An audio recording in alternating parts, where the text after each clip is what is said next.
जगदलपुर विधानसभा में पहला रावण का रिपोर्ट आ गया, हम पीछे हैं। क्या लग रहा है आगे क्या रावण में अभी आने वाला है? शुरुआती तौर पे आगे शोर में बस्तर विधानसभा तो हम पीछे है। हम उम्मीद करते हैं कि 20 रावण है, आधा भी नहीं हुआ है। आगे जाके क्या होगा, जनता जो वोट दिया है अब निकल रहा है, वो दूध का दूध पानी का पानी होगा।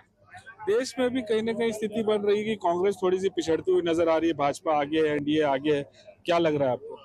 नहीं, शुरू से बोलना संभावना कम है। अभी 2 ही 3 घंटा बच्चा है, पूरा क्लियर हो जाएगा। इंडिया जीतेगा, कांग्रेस गठबंधन जीतेगा। दादी, आप ये कह रहे थे कि गड़बड़ी हो सकती है, आप अभी अंदर गए थे कि लग रहा है गड़बड़ी हो रही है? गड़बड़ी होने का देख रहा हूँ, तुरंत तुम लोग को बताऊंगा। सबसे पहले जानकारी आपको ही मिलेगा। तो लग रहा है क्या हो सकती है गड़बड़ी? हो सकता है, कोई बड़ी बात नहीं है। ईवीएम के ऊपर जो सवाल खड़े हो रहे थे, क्या लगता है ईवीएम वाकई में है? ईवीएम तो दुनिया जानती, मैं नहीं बोलता हूँ। मैं वोट मांगने गया था, गांव वाले बोलते थे हम तो वोट कांग्रेस को देते हैं, लेकिन ईवीएम में क्या होगा हम लोग नहीं जानते, नाम भी नहीं जानते, मेरे से पूछते थे। शुरुआती तौर में भले आप पिछड़ रहे हैं, क्या लगता है आगे जाके बढ़त बनाएंगे? वो ईवीएम बताएगा, मैं नहीं बताऊंगा, मेरा काम खत्म हो गया। तो देखिए कि ये कांग्रेस प्रत्याशी कवासी लखमा थे, जिन्होंने स्पष्ट रूप से कहा कि ईवीएम को मैं नहीं, जनता कह रही है। लेकिन फिलहाल तो जो स्थिति बनी हुई है, कहीं ना कहीं कांग्रेस पिछड़ती हुई नजर आ रही है बस्तर लोकसभा, साथ ही साथ देश में भी कहीं ना कहीं एनडीए आगे बढ़त बनाए हुए हैं। ऐसे में अब कुछ समय बचा हुआ है और 2 से 4 घंटे में स्थिति स्पष्ट हो जाएगी कि बस्तर लोकसभा में किसकी बढ़त होती है। फिलहाल लेकिन भाजपा प्रत्याशी महेश कश्यप कहीं ना कहीं बढ़त बने हुए हैं। कैमरा पर्सन योगेश के साथ प्रशांत गजभिये, एशियन न्यूज, जगदलपुर।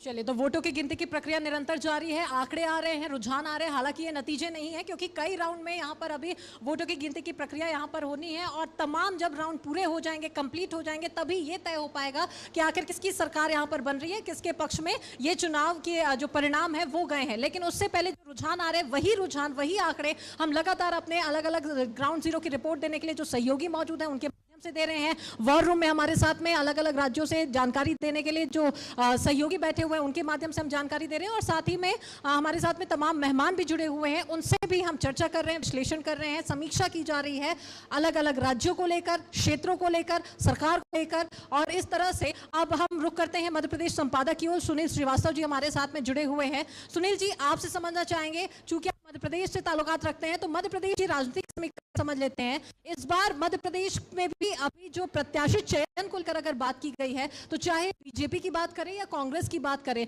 दोनों ही पार्टियों ने नए नए चेहरों को मौका दिया है। कांग्रेस ने जहां 17 प्रत्याशियों को चुनावी मैदान पर नए चेहरों को उतारा है, बीजेपी ने यहां पर 11 नए चेहरों पर भरोसा जताया है। अब इन पार्टियों का यह फैसला उनके लिए कितना असरदार साबित हो सकता है?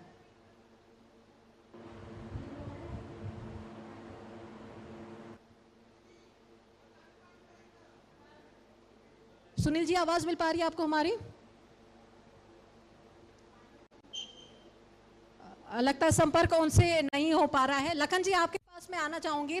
क्या लगता है आप, क्योंकि कई जगहों पर प्रत्याशी चयन पे ना सिर्फ मध्य प्रदेश की बात, अगर अलग अलग राज्यों की भी अगर बात करें, तो कई ऐसी जगह रहे जहां पर राजनीतिक दलों ने नए चेहरों पर भरोसा जताया है। अब उनका ये समीकरण क्या कुछ और कैसा परिणाम ला सकता है? देखिए, निश्चित रूप पर नए प्रत्याशी जो होते हैं उनके एंटी इनकम्बेंसी का कोई फैक्टर नहीं रहता। तो नए प्रत्याशियों को भाजपा इसलिए हमेशा लगातार नए प्रत्याशियों को उतारती है और पुराने प्रत्याशियों को रिपीट नहीं करती, क्योंकि भाजपा जो है ये नहीं चाहती कि पुराने प्रत्याशियों के एंटी इनकम्बेंसी का खामियाजा या नुकसान जो है पार्टी को भुगतना पड़े। इसलिए नए प्रत्याशियों के दम पर जो है वो सत्ता में काबिज होने की रणनीति आती है। देखिए, मध्य प्रदेश में जिस तरह से लगातार पिछले 22 साल से कांग्रेस जो है सबसे निचले पायदान में है और उठ नहीं पा रही है, उसकी 2 प्रमुख वजह है। एक तो कमलनाथ और दिग्विजय सिंह, जो दोनों अपने बेटों की वजह से पार्टी को लगातार नुकसान पहुंचा रहे हैं, बावजूद उसके कांग्रेस उन पर कोई एक्शन नहीं ले रही है। तो कांग्रेस का जो सबसे बड़ा नुकसान मध्य प्रदेश में जो हो रहा है पिछले 20-22 साल से, उसकी वजह है कि दोनों केवल पार्टी को छोड़कर अपने बेटों के भविष्य बनाने में लगे हुए हैं और इसकी वजह से पार्टी को रसातल में जाना पड़ रहा है और इसका नुकसान खामियाजा भुगतना पड़ रहा है। दूसरे कई राज्यों के जो जिस तरह से परिणाम आ रहे हैं, देखिए ओवरऑल जब हम बात करते हैं तो भाजपा 300 से नीचे चल रही है। अभी लगभग जो है 11 बजने वाले हैं और 11 बजे तक की स्थिति में 300 से नीचे चलना भाजपा के लिए एक बहुत बड़ा सेटबैक है। सुभाष जी जैसा कह रहे थे, मैं भी उनकी बात से इत्तेफाक रखता हूं कि यदि 300 से भी नीचे में भाजपा आकर बड़ी पार्टी बनकर सरकार भी बना लेती है तो भी ये मोदी जी की और भाजपा की बड़ी हार होगी, क्योंकि जिस तरह से देश में विपक्ष को, लोकतंत्र को खत्म करके केवल और केवल एक व्यक्ति की, एक पार्टी की सत्ता जो कायम रखने की, उसको जारी रखने की जो मंशा थी, वो उस पर जनता जो है अब जो है मुझे लगता है कि अब परिपक्वता आ रही है। जनता को समझ आ रहा है कि जिस तरह से तमाम बेरोजगारी के मुद्दे, महंगाई के मुद्दे, रोजगार के मुद्दे, जनहित जन सरोकार के और जातिगत जनगणना का मुद्दा हुआ, हिंदू मुस्लिम, हर चुनाव को केवल और केवल अंतिम समय में हिंदू मुस्लिम पर ले आना। अब सारे जो मुद्दे हैं, जन सरोकार के मुद्दे, उनको एक तरफ किनारे कर देना और चुनाव जीतने के लिए केवल हिंदू मुस्लिम करना। तो जनता अब समझदार दिख रही है, परिपक्व दिख रही है। यूपी में, महाराष्ट्र में, जिस तरह से राजस्थान में नुकसान हो रहा है, तो ये जो चीजें हैं ये लोकतंत्र के लिए अच्छा है। और यदि 200 के ऊपर भी विपक्ष इंडिया गठबंधन आता है तो मुझे लगता है कि ये लोकतंत्र की जीत होगी और भाजपा की और पीएम मोदी की एक करारी हार होगी। चलिए बिल्कुल, तो नए चेहरे अब कितने बनते हैं और कितने सरकार को बिगाड़ते हैं, ये तो आने वाला वक्त और चुनावी नतीजे ही बताएंगे। किस पार्टी के लिए ये फायदेमंद साबित होता है और किन के लिए घाटे का सौदा होता है, ये एक सवाल है जो कि हर किसी के जहन में लगातार आ रहा है। हमारे साथ में जुड़ने के लिए, तमाम जानकारी देने के लिए बहुत शुक्रिया चौधरी जी आपका। तो सियासी दंगल है और किसका मंगल हो, इसको लेकर लगातार सवाल बने हुए हैं। हम यहाँ पर समीक्षा कर रहे हैं राज्यवार, सीटवार और साथ ही में सहयोगी के माध्यम से राज्यवार हम आपको अपडेट्स भी दे रहे हैं। एशियन न्यूज पर महा कवरेज निरंतर जारी है। अभी रुक रहे एक बहुत छोटे से ब्रेक ले, जल्द लौटते हैं।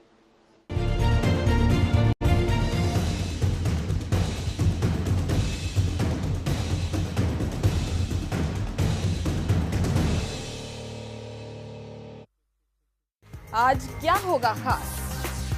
क्या है दिन की बड़ी खबरें? कौन सी खबरें बनेंगे मुद्दा? किन खबरों पर सियासी उठापटक होगी तेज?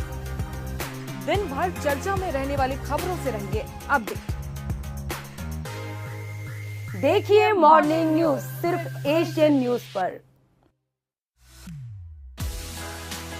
भागदौड़ भरी जिंदगी में कैसे रखें खुद का ख्याल? सेहत से जुड़े हर सवाल का मिलेगा जवाब। गंभीर बीमारियों से कैसे करें बचाव? जानेंगे एक्सपर्ट्स की राय।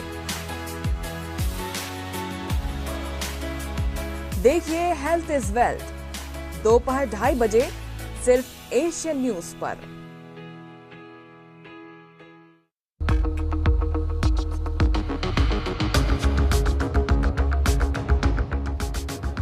दिन भर की हर छोटी बड़ी खबरें वो जिनका सरोकार आपसे। राजनीति, क्राइम, व्यापार और खेल जगत से जुड़ी खबरें। दिन भर की खबरों का पूरा डोज। देखिए न्यूज राउंडअप सिर्फ एशियन न्यूज पर।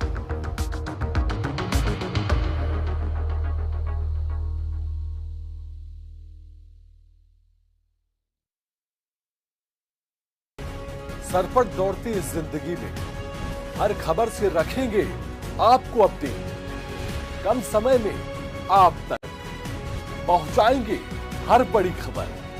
अब आपसे नहीं छूटेगी एक भी खबर। फटाफट अंदाज में देखिए एशियन एक्सप्रेस हर रोज दोपहर 1:30 बजे सिर्फ एशियन न्यूज पर।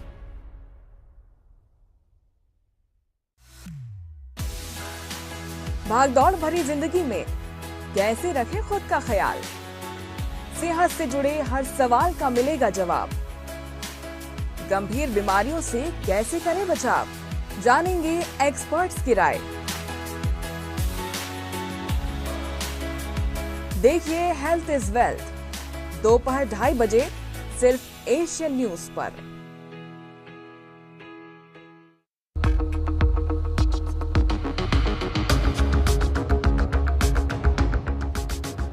दिन भर की हर छोटी बड़ी खबरें वो जिनका सरोकार आपसे, राजनीति, क्राइम, व्यापार और खेल जगत से जुड़ी खबरें, दिन भर की खबरों का पूरा डोज। देखिए न्यूज राउंडअप सिर्फ एशियन न्यूज पर।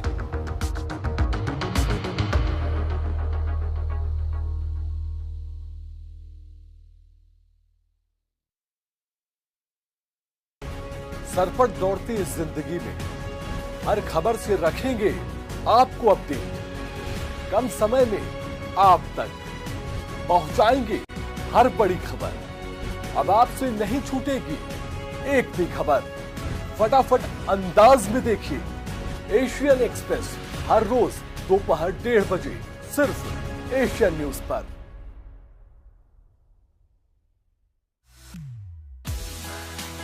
भागदौड़ भरी जिंदगी में कैसे रखें खुद का ख्याल, सेहत से जुड़े हर सवाल का मिलेगा जवाब। गंभीर बीमारियों से कैसे करें बचाव, जानेंगे एक्सपर्ट्स की राय। देखिए हेल्थ इज वेल्थ दोपहर 2:30 बजे सिर्फ एशियन न्यूज पर। आज क्या होगा खास, क्या है दिन की बड़ी खबरें, कौन सी खबरें बनेंगे मुद्दा, किन खबरों पर सियासी उठापटक होगी तेज, दिन भर चर्चा में रहने वाली खबरों से रहेंगे अपडेट। देखिए मॉर्निंग न्यूज सिर्फ एशियन न्यूज पर। भागदौड़ भरी जिंदगी में कैसे रखें खुद का ख्याल, सेहत से जुड़े हर सवाल का मिलेगा जवाब। गंभीर बीमारियों से कैसे करें बचाव, जानेंगे एक्सपर्ट्स की राय। देखिए हेल्थ इज वेल्थ दोपहर 2:30 बजे सिर्फ एशियन न्यूज पर।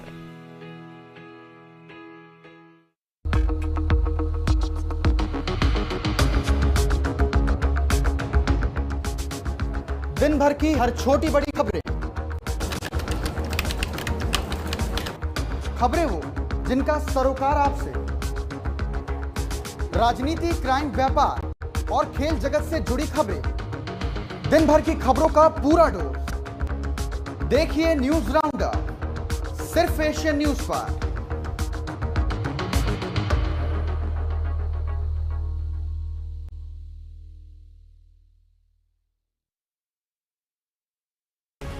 सरपट दौड़ती इस जिंदगी में हर खबर से रखेंगे आपको अपडेट। कम समय में आप तक पहुंचाएंगे हर बड़ी खबर। अब आपसे नहीं छूटेगी एक भी खबर। फटाफट अंदाज में देखिए एशियन एक्सप्रेस हर रोज दोपहर 1:30 बजे सिर्फ एशियन न्यूज पर।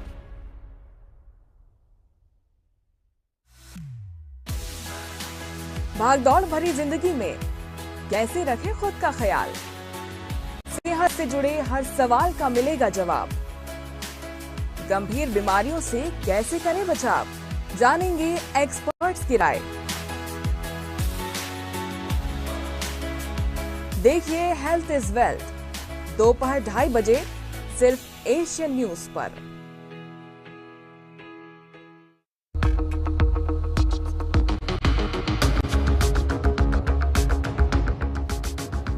दिन भर की हर छोटी बड़ी खबरें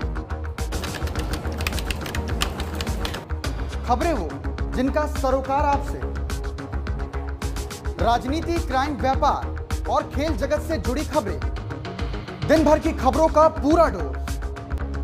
देखिए न्यूज राउंडअप सिर्फ एशियन न्यूज पर।